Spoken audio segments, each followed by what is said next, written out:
الاساسي هو ان هذا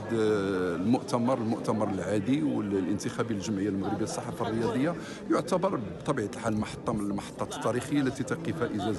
ازاءها الجمعيه لتسائل الواقع والحاضر وايضا المشهد الاعلامي الرياضي الوطني، على اعتبار انها عنصر فاعل فيه ومؤثر فيه، بالنظر اولا لمرجعيتها، بالنظر ايضا لكون انها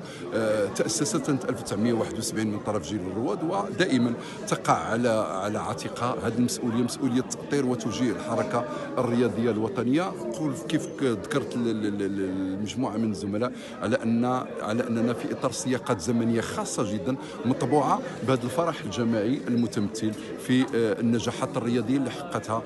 ابطال رياضيين وانديه وطنيه، سواء على المستوى العالمي او على المستوى القاري او على المستوى العربي. وكان كتتويج لهذه النجاحات الجميله والرائعه مشاركه فريقنا الوطني اللي كانت تاريخيه، مشاركه فريق وطني كره قدم في كاس العالم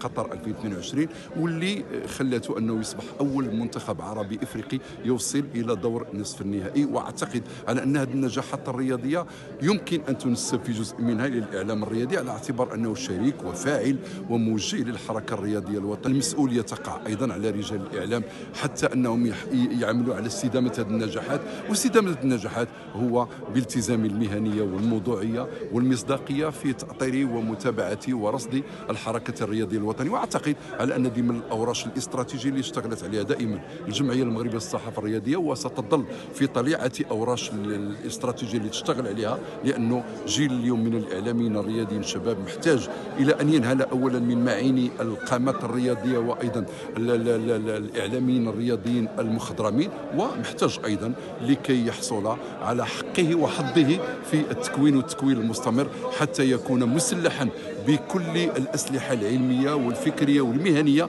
لكي يرتقي بالاداء الاعلامي المهني الرياضي الى مراتب اعلى ان شاء الله، ويكون بذلك صانعا هو الاخر للنجاحات الرياضيه الوطنيه في المستقبل القريب.